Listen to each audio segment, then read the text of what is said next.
واجب الاحترام ناظرین و سامعین، السلام علیکم ورحمۃ اللہ وبرکاتہ۔ یہ مغفرت کا عشرہ ہے، اور اس مغفرت کے عشرے میں جہاں ہمیں یہ بات معلوم ہے کہ ہم نے اللہ سے مغفرت لینی ہے، وہاں یہ بات بھی ہمیں معلوم ہونی چاہیے کہ توحید کیا ہے اور شرک کیا ہے۔ اگر ہمیں یہ معلوم ہو جائے کہ توحید کیا ہے اور شرک کتنا بڑا جرم ہے، تو میں سمجھتا ہوں کہ پھر ہمارا مانگنا اللہ سے جو ہے، اللہ کے سامنے عاجزی کرنا، اللہ کے سامنے استغفار کرنا، اللہ کے سامنے رونا، یہ اس میں لذت بھی پیدا ہوگی اور یقین بھی پیدا ہوگا، اور انشاءاللہ پھر ہماری جو دعائیں ہیں وہ رد کسی صورت بھی نہیں ہوں گی۔ جب یقین کامل ہو جائے کہ ہمارا خالق مالک رازق اللہ ہے، اللہ تبارک و تعالی نے اس مغفرت، جب ہم مغفرت کے عشرے میں ہیں تو یہ جاننا بھی ہمارے لیے ضروری ہے کہ کون ہے جس کو اللہ نہیں بخشیں گے۔ تو فرمایا قرآن کریم میں کہ ان اللہ لا یغفر ان یشرک بہ ویغفر ما دون ذلک لمن یشاء، اللہ اسے تو ہرگز نہیں بخشیں گے جو اللہ کے ساتھ کسی کو شریک کرے، جو یہ سمجھے کہ اللہ کے علاوہ کوئی اولاد دینے والا ہے، جو یہ سمجھے اللہ کے علاوہ کوئی رزق دینے والا ہے، جو یہ سمجھے اللہ کے علاوہ کوئی عزت دینے والا ہے، جو یہ سمجھے کہ اللہ کے علاوہ کوئی ذلت سے بچانے والا ہے، جو یہ سمجھے کہ میری مشکلوں کا حل اللہ کے علاوہ کوئی اور بھی کر سکتا ہے، جو یہ سمجھے کہ سجدہ کسی اور کے لیے بھی ہے، رکوع کسی اور کے لیے بھی ہے، طواف بیت اللہ کے علاوہ بھی ہے، تو وہ شرک کے دائرے میں آئے گا، اور اللہ فرما رہے ہیں کہ مشرک جو ہے اس کو میں نہیں معاف کروں گا۔ اس لیے ہمارا عقیدہ کیا ہونا چاہیے کہ کائنات کا ذرہ ذرہ جو ہے اس دنیا میں، آسمان پہ، اس پوری کائناتوں کے اندر جو کچھ ہے، اس کا خالق و مالک صرف ایک ہے، اور وہ اللہ ہے، اس کے علاوہ کوئی نہیں ہے۔ پوری دنیا مل جائے، ہمیں نقصان دینا چاہے ہمیں نقصان نہیں دے سکتی، پوری دنیا مل جائے ہمیں فائدہ دینا چاہے ہمیں فائدہ نہیں دے سکتی۔ نقصان سے بچانے والا بھی اللہ ہے، اور عزتیں دینے والا بھی اللہ ہے، اور اگر کچھ ابتلا اور آزمائش آ جائے اس سے نکالنے والا بھی اللہ ہے۔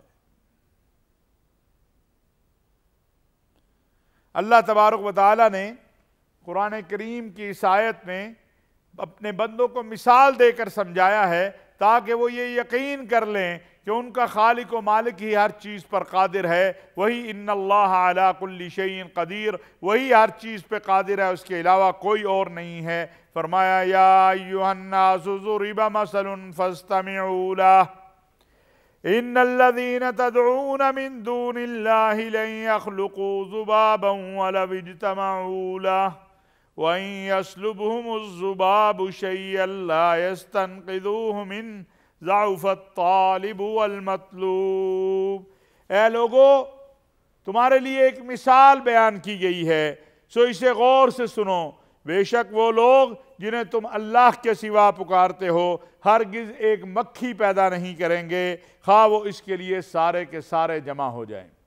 یہاں میں اس تصور کو بھی ختم کرنا چاہتا ہوں جو ہمارے ہاں بنا لیا جاتا ہے کہ اللہ میری سنتا نہیں، فلاں کی موڑتا نہیں، وہ اللہ کے زیادہ قریب ہے، میں اللہ سے زیادہ دور ہوں، میں گناہگار ہوں، وہ پاک باز ہے۔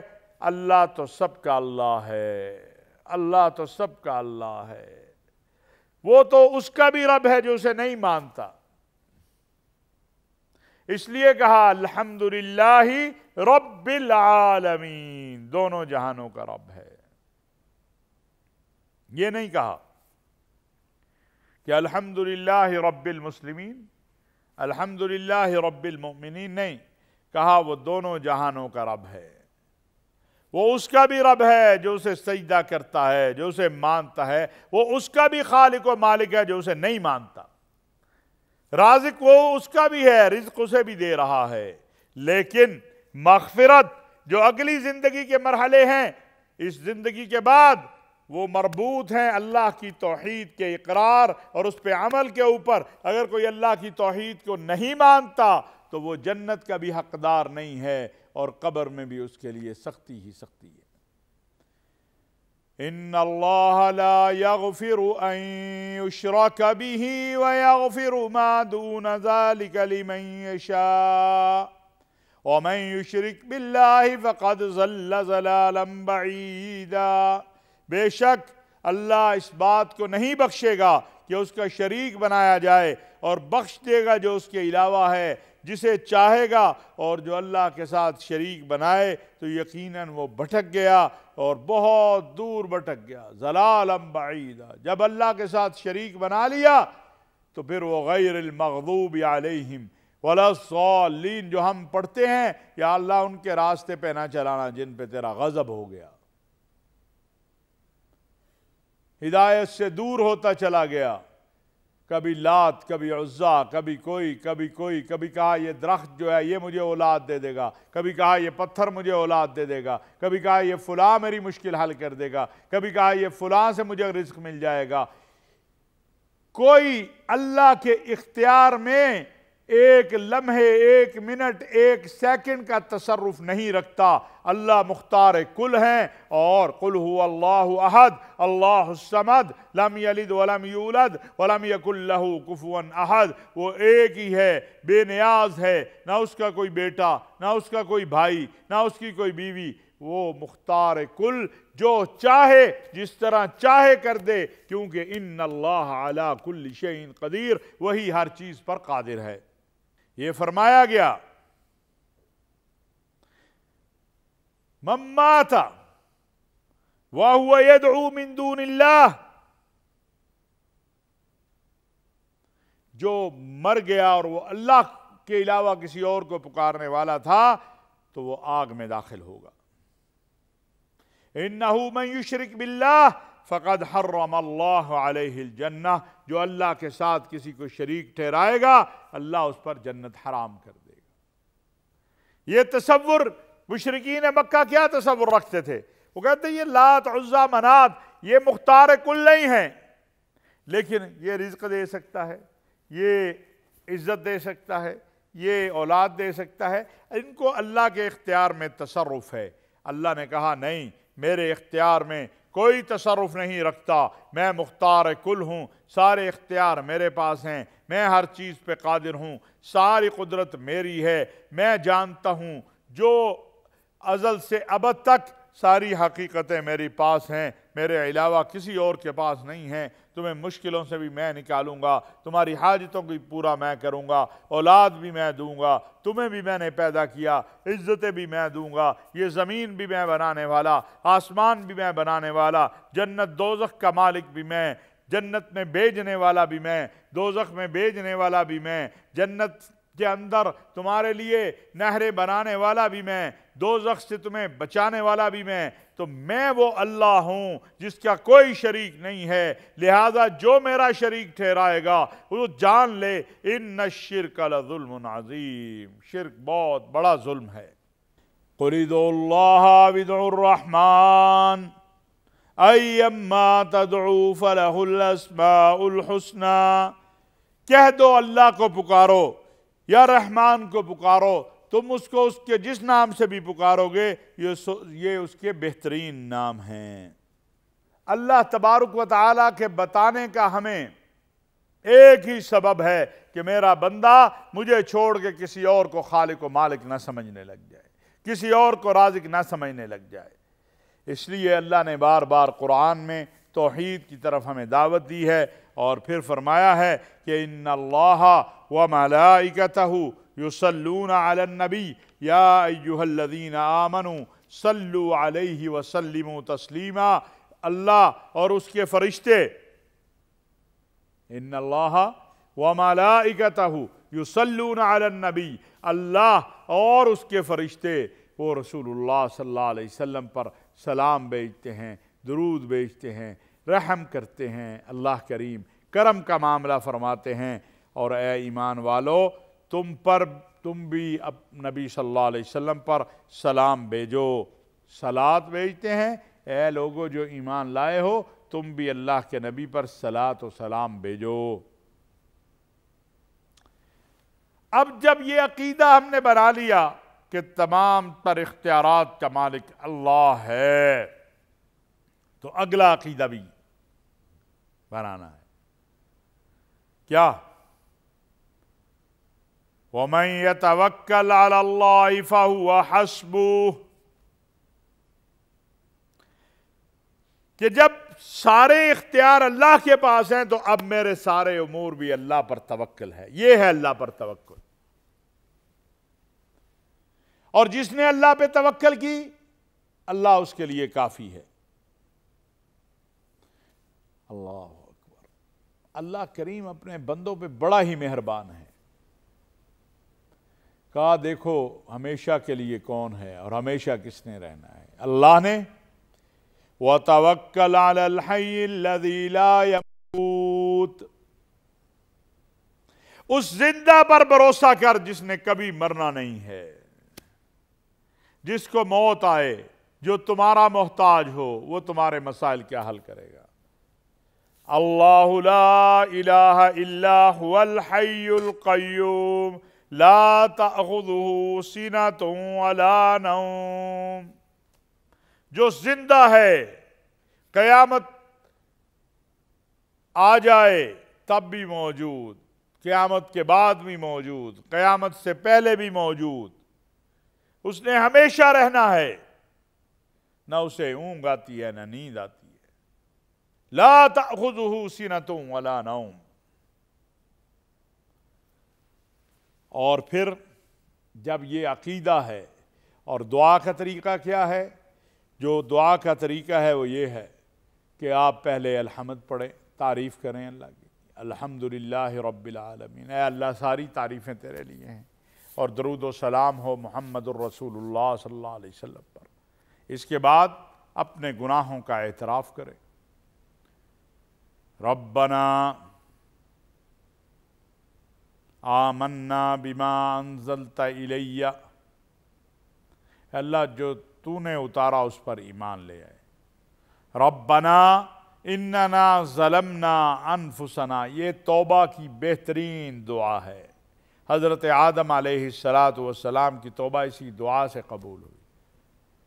ربنا اننا آمنا بما انزلت الی، یہ ایک دعا ہے، یہ ایک اعلان ہے۔ ہاں، یہ دعا کیا ہے حضرت آدم کی؟ ربنا ظلمنا انفسنا وان لم تغفر لنا وترحمنا لنکونن من الخاسرین، اے اللہ ہم نے ظلم کیے، ہم نے زیادتیاں کی، ہم نے تیرے حق کو ادا نہیں کیا، ہم نے بندوں کا حق بھی مارا ہے، ہم نے تیرا شکر ادا نہیں کیا، یا اللہ تو ہمیں معاف کر دے، ہم ظالم ہیں، ہمیں اقرار ہے اپنے گناہوں کا، اپنے جرائم کا، تو معاف کر دے۔ ربنا اننا ظلمنا انفسنا فاغفر لنا ذنوبنا، اے اللہ ہمارے گناہوں کو معاف کر اور ہمیں جہنم کے عذاب سے بچا لے۔ ربنا اننا آمنا فاغفر لنا ذنوبنا وقنا عذاب النار، ربنا ظلمنا انفسنا وان لم تغفر لنا وترحمنا لنکونن من الخاسرین۔ اللہ اکبر۔ اس لیے اور ہمیشہ اپنے عزیزوں کے لیے، قریبی رشتہ داروں کے لیے اچھی دعا مانگے، ان کے لیے بد دعا نہ کریں۔ اللہ تعالیٰ نے کو غصہ آتا ہے جب کوئی شخص قطع رحمی کی دعا کرتا ہے۔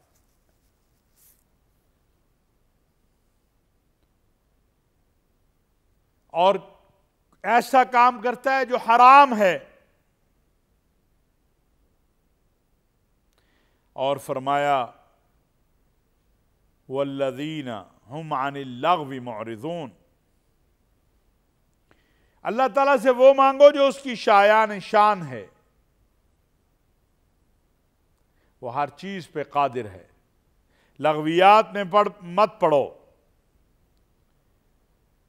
اور اسی طرح کہا کہ اپنے لیے بھی بد دعا نہ کرو، اپنی اولاد کے لیے بھی بد دعا نہ کرو، اور اپنے مالوں کے لیے بھی بد دعا نہ کرو۔ ہو سکتا ہے تم اس وقت ایسی گھڑی کو پالو جب میں اس سے جو مانگا جائے عطا کیا جاتا ہے اور وہ تمہاری دعا قبول ہو جائے۔ ہمارے ہاں چھوٹی سی بات ہو اپنے آپ کو بھی بد دعائیں دینے لگتے ہیں، اولاد کو بھی تباہی کی دعائیں شروع کر دیتے ہیں۔ بد دعائیں یہ کام سے منع کیا گیا ہے۔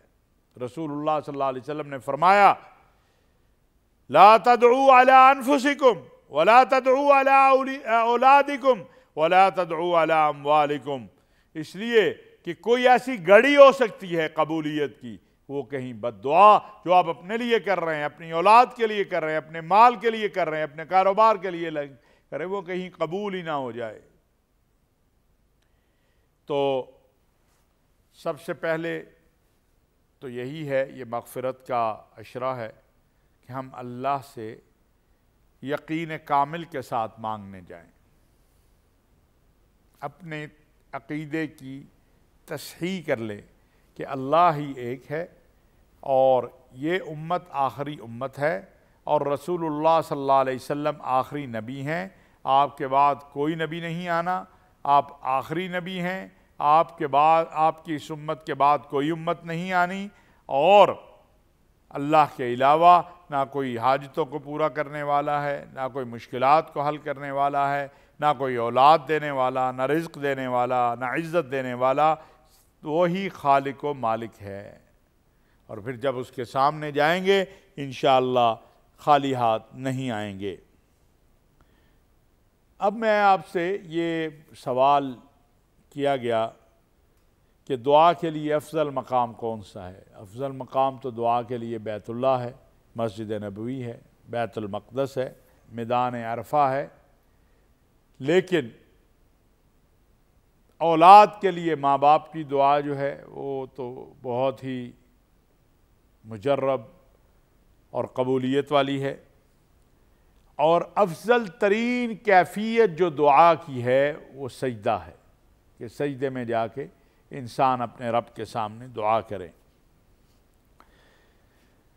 اور اللہ تبارک و تعالی سے آپ جب دعا کرنے جائیں تو دل کی وسعت کو بڑھائیں۔ ہمارے دل بڑے چھوٹے ہیں، اور توجہ الی اللہ کریں، یہ نہیں کہ دعا تو میں ادھر مانگ رہا ہوں اور توجہ میری کسی اور طرف ہے، یہ نہ کریں، اللہ کی طرف رجوع کریں، اللہ کی طرف۔ اور اگر آپ نے اللہ کی طرف یقین کامل کر لیا، آپ کی توجہ ہو گئی، تو وَمَن يَتَوَكَّلْ عَلَى اللَّهِ فَهُوَ حَسْبُهُ، جو اللہ پر توکل کرے گا اللہ کریم اس کے لیے کافی ہو جائیں گے۔ یہ تو اب اگلا عشرہ جو ہے انشاءاللہ جو شروع ہوگا وہ جہنم سے آگ کی آزادی کا عشرہ ہے، لیکن یہ مغفرت والا عشرہ ہے۔ جیسے میں پہلے بھی کئی بار عرض کر چکا ہوں کہ اگر آپ نے کسی بندے کا حق لیا ہے تو اس کو واپس کر دیجئے، کسی بندے کا حق مارا ہے تو اسے واپس کر دیں۔ اللہ کا حق، نماز نہیں پڑھی، روزہ نہیں رکھا ہوا، اللہ سے معافی مانگیں، استغفار کریں، توبہ کریں۔ جو بندوں کا حق ہے وہ بندوں کو واپس کرنا ہے، لہذا بندوں کا حق بندوں کو واپس کر دیجئے، اور اگر نہیں کر سکتے تو ان کو بتا کے ان سے معافی لے لیجئے۔ اللہ بھی معاف کرنے والا ہے، اور جو بندوں کو بندوں میں سے معاف کرتا ہے اللہ اس پہ بڑا ہی راضی ہوتا ہے۔ اللہ تبارک و تعالی جو کہا سنا اس پر عمل کی توفیق عطا فرمائے۔ وما علینا الا البلاغ المبین۔